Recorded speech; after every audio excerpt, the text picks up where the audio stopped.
Bonjour à toutes et à tous, c'est Ben pour les recettes ludiques spéciales Diamant d'Or 2024. Aujourd'hui, je vous parle du troisième concurrent, Darwin's Journey.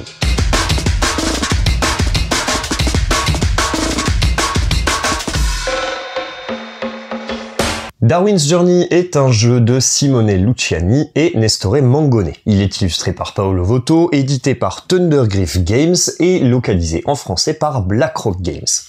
Il est conçu pour 1 à 4 joueurs, pour des parties entre 1h30 et 2h30, et une difficulté estimée sur BGG à 3,8 sur 5. Darwin's Journey vous fait revivre le périple de Charles Darwin à bord de son célèbre bateau, le HMS Beagle, au travers des îles Galapagos, là où vous ferez la découverte de nombreux spécimens. Darwin's Journey présente une mécanique principale de placement d'ouvriers et de spécialisation de ces ouvriers. Une partie est jouée en 5 manches au cours desquelles chaque joueur aura l'opportunité de placer ses 4 ou 5 ouvriers lors de la phase d'action. Chaque manche est décomposée en 4 phases. Phase numéro 1, la phase d'action.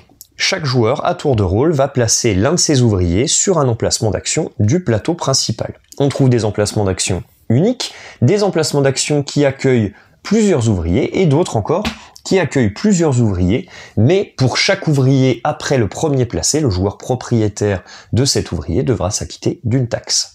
Les emplacements d'action sont éventuellement liés à un ou plusieurs cachets de cire dont il vous faudra disposer en face de l'ouvrier que vous envoyez pour pouvoir réaliser l'action. Voici les actions que vous pouvez réaliser.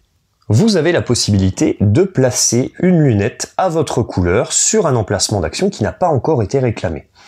Si vous le faites, vous devez vous acquitter du coût et vous rendez l'action disponible pour vous et les autres joueurs à condition qu'ils vous payent une petite taxe et en plus de ça, vous réalisez une fois l'action au moment où vous posez la lunette sur l'emplacement.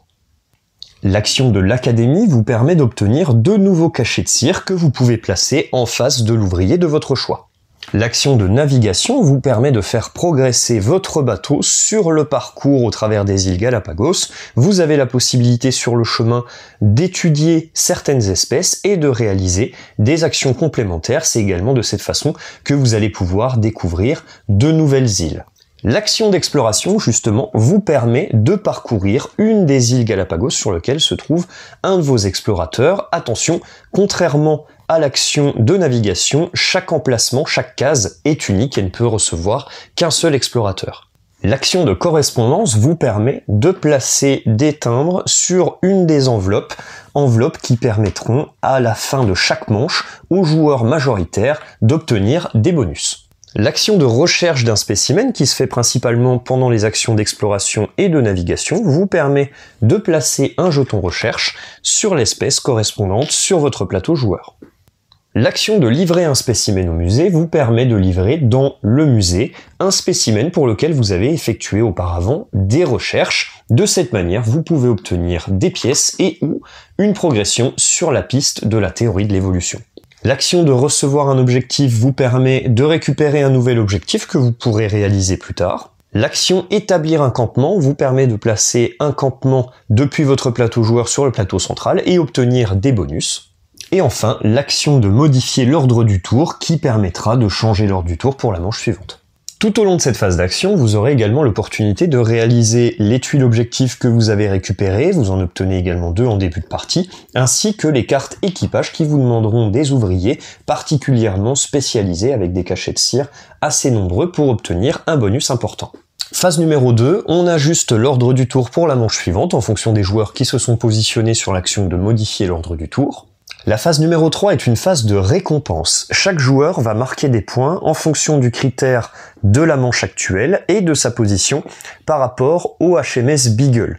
Plus vous êtes en arrière du HMS Beagle et plus vous allez perdre de points sur la récompense obtenue. Enfin, 4e et dernière phase d'une manche, une phase de maintenance pour préparer la manche suivante. À l'issue de la 5e manche, un décompte final a lieu, les joueurs marquent des points pour leur plateau joueur en fonction des objectifs réalisés et de la spécialisation de leurs ouvriers, et ils marquent également des points pour leur progression sur la piste de théorie de l'évolution qui sera multipliée par le nombre de lignes complètes d'espèces livrées au musée.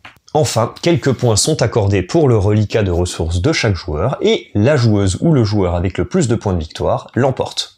Darwin's Journey propose une expérience de jeu assez tendue, surtout au niveau de l'argent, de par principalement les taxes que vont vous demander les emplacements qui acceptent plusieurs ouvriers.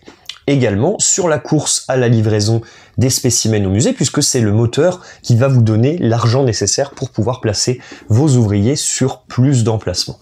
En contrepartie, le jeu est très généreux et offre de nombreuses récompenses qui peuvent s'enchaîner pas mal, ce qui amène un sentiment de satisfaction assez important pour les joueurs. Également, le jeu propose une rejouabilité importante de par une variabilité matérielle qui va se renouveler au cours de chaque partie. Au niveau des configurations, les configurations 2 et 4 joueurs seront plus tendues que la configuration 3 joueurs, un petit peu plus lâche. Quoi qu'il arrive, je vous le recommande dans toutes les configurations. Merci d'avoir regardé cette vidéo, c'était Ben pour les recettes ludiques. On se retrouve demain pour le 4e concurrent, Évacuation. Salut!